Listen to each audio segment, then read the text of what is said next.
고통이 우리를 거듭나게 하느니 18부-1. 우리는 문제를 산더미처럼 쌓아놓고 살아간다. 이 문제를 해결하면 저 문제가 불거지고 하루도 마음 편하게 지내기가 쉬운 일이 아니다. 그런데 우리는 무슨 이유로 문제의 더미 속에서 살아가야 하는가? 만일 누군가가 항상 나서서 자신의 문제를 처리해 준다면 얼마간은 감사하고 고마워하겠지만 병균에 대한 아무런 면역체도 지니지 못한 육체는 병들어 가듯 시들어 버릴 수도 있다는 사실을 외면할 수 없다. 어떤 장애도 없이 살아가는 사람들은 인내를 수행할 여건이 마련되지 않은 탓으로 그들의 정신과 감정은 오직 배불리 먹고 방사하고 잠자는 것을 최고의 위안으로 삼는 살덩어리로 전락할 것이다. 우리들의 정신이 이처럼 인간 이하의 단계로 떨어지지 않기 위해 명상을 해야 한다. 항해하는 배가 나침반을 의지해 방향과 선로를 잡아 가듯 자신에게 던져지는 삶의 메시지를 통해 자신이 가고자 하는 방향을 잡아갈 줄 아는 극소수의 사람만이 고통의 결박을 풀고 영원한 대자유의 바다에서 헤엄치는 자신을 발견할 수 있다. 우리의 마음은 바깥 대상들에 의해서 상당히 오염되어 있다.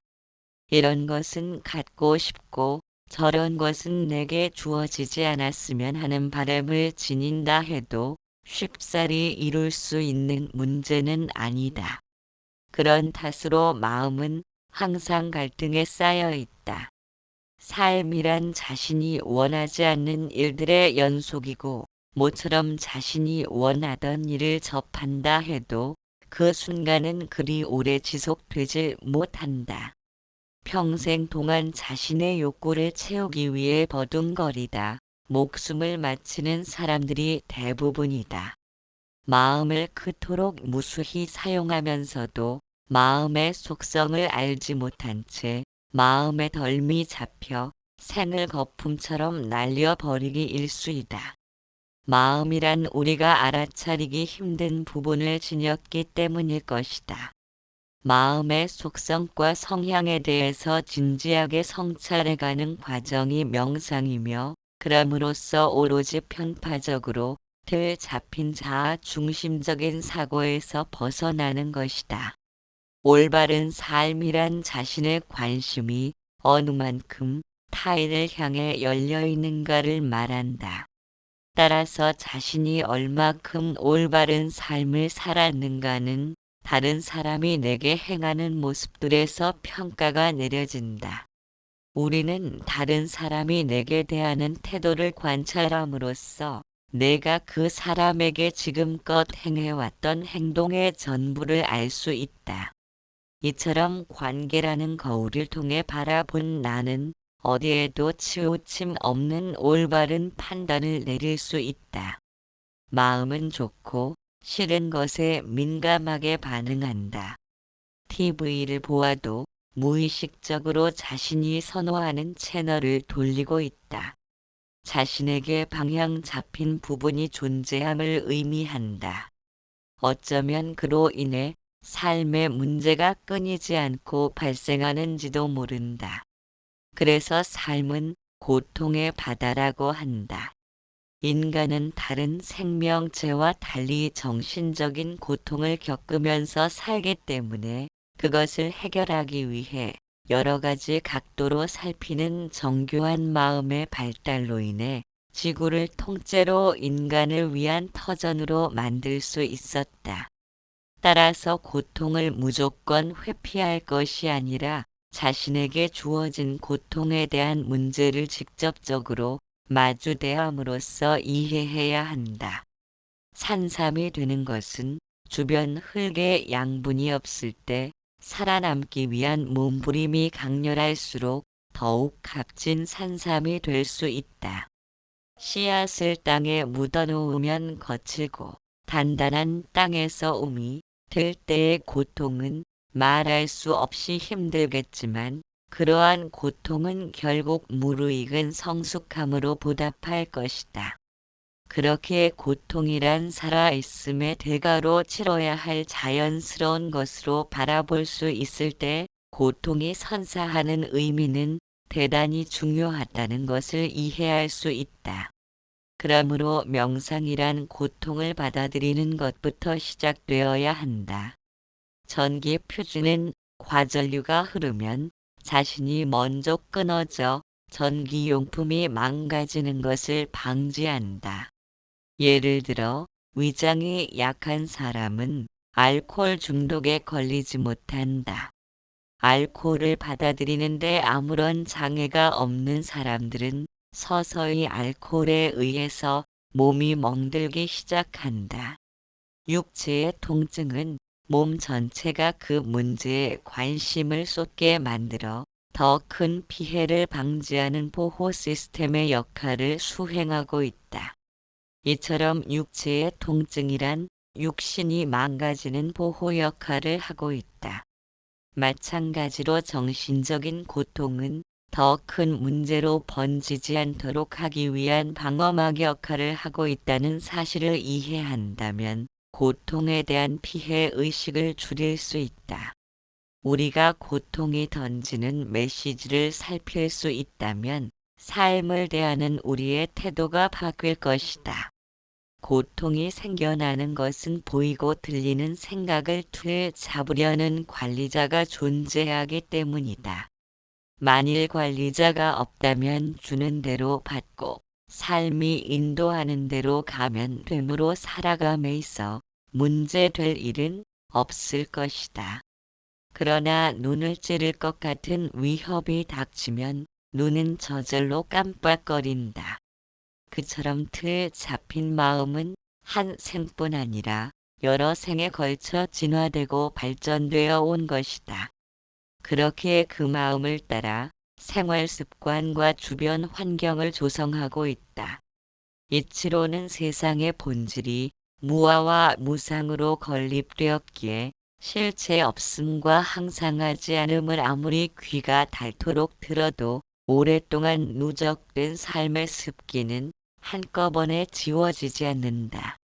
모든 고통의 원인은 집착으로부터 비롯된다. 집착이란 과거에 좋았던 경험을 계속해서 현재로 끌어당기려는 노력이다. 집착은 좋아하는 것과 싫어하는 것을 구분짓는 선택이 있음으로 하여 생겨나는 것이다. 그런 선택은 좋은 것은 갖고 싶고 싫은 것은 떨치려는 의도를 지니고 있다. 따라서 의도하는 바가 고통을 일으키는 요인이다. 만일 병들어 입맛이 없을 때는 천하의 진미를 먹어도 별 맛을 느끼지 못한다. 반면에 배가 고플 때는 아무리 하찮은 음식이라도 꿀맛처럼 느껴질 것이다. 이와 같이 배가 고플 때는 어떤 음식도 꿀맛처럼 느끼듯 상황에 따른 차이가 나타난다면 집착을 일으키는 상대나 사물은 단지 나 자신의 만족감을 경험하기 위한 수단에 불과하다. 스스로가 모든 것을 받아들이려는 마음가짐을 지녔다면 집착은 생겨나지 않는다.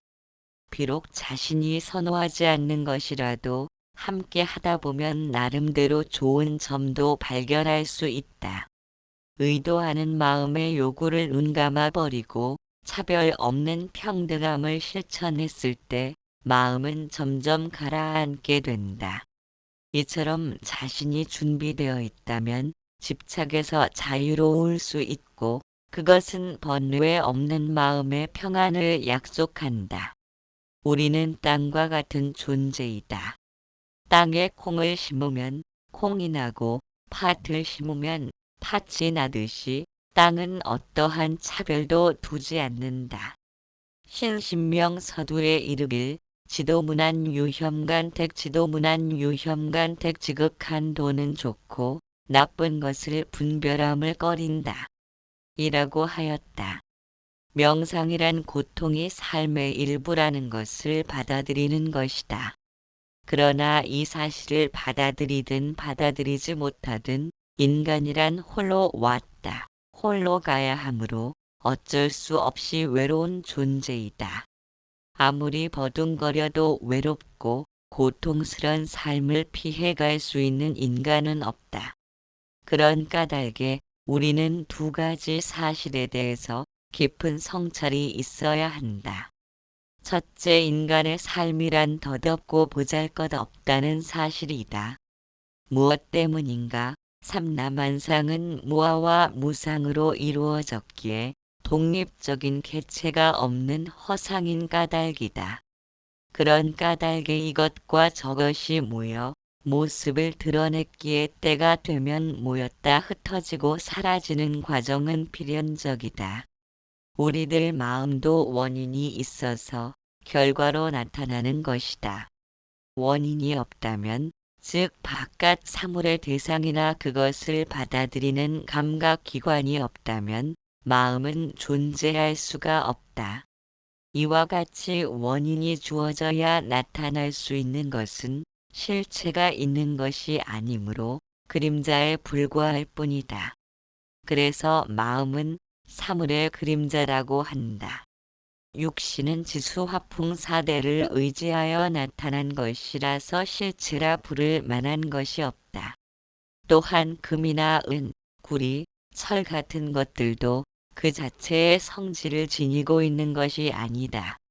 모든 물질을 구성하는 입자인 원자를 쪼개면 핵과 전자가 나타난다. 핵의 주위를 도는 전자의 수치인 원자 기호로서 어떤 물질이 되는 가가 결정되기 때문에 모든 물질은 전자의 숫자가 많으냐 적으냐에 따라 달라지는 것이지 물질이 자체로서 존재할 수는 없다. 따라서 이것은 금이고 저것은 구리라고 하는 것들이 실상은 전자의 숫자가 많고 적음을 보는 것이지 실제로 존재하는 금이나 구리를 보는 것은 아니다. 물질을 구성하는 밀입자의 가장 최소 단위를 쿼크라고 한다. 즉 쿼크를 쪼개면 그대로 사라져 허공이 되어버린다. 세상에 존재하는 모든 것들이 눈에 보이니 있다고 말하지만 엄밀하게 정의하면 허공이 구름처럼 인연으로 모여 형상을 만들고 있을 뿐이다. 둘째, 우리에게는 무한한 가능성이 있음을 알아야 한다. 잠재의식은 무수한 생애의 정보가 고스란히 담겨있는 무한의 창고가 우리들 내면에 존재하기 때문이다. 그런데도 대부분 5에서 6% 밖에는 사용하지 못한다고 한다. 머리가 가장 뛰어난 아인슈타인도 8에서 9%를 사용하는데 그쳤다고 한다. 인간의 무한한 가능성은 그처럼 짧은 생동안에 자신의 삶을 변화시킬 수 있는 존재임은 도말할 나위가 없다. 본래로 괴로움 자체인 인생을 살펴보고 비참한 현실을 넘어설 수 있는 방법을 모색하며 자신의 욕망을 채우기 위해 부단히 움직이고 편한 것에 안주하려는 굳어지고 틀 잡힌 마음의 성향으로부터 자세를 바꾸고 고쳐 나갈 수 있는 존재는 오직 인간뿐이라는 사실을 되새겨 보아야 한다. 우리가 지닌 무한한 능력이란 온 우주를 품고 있는 허공과도 같은 그것이 내면에 존재하기 때문이다. 그렇게 이것과 저것이 모여 나타난 허망함 속에는 값을 매길 수 없는 보물이 숨겨져 있다. 이것이 진공묘유이다. 그러나 무한 가능성을 가로막고 있는 것은 사물의 그림자로 생겨난 마음이 나와 내 것이라는 관념을 짓고 있기 때문이다. 내가 나인데 굳이 나라고 할 필요가 없음에도 우리는 그렇게 하고 있다.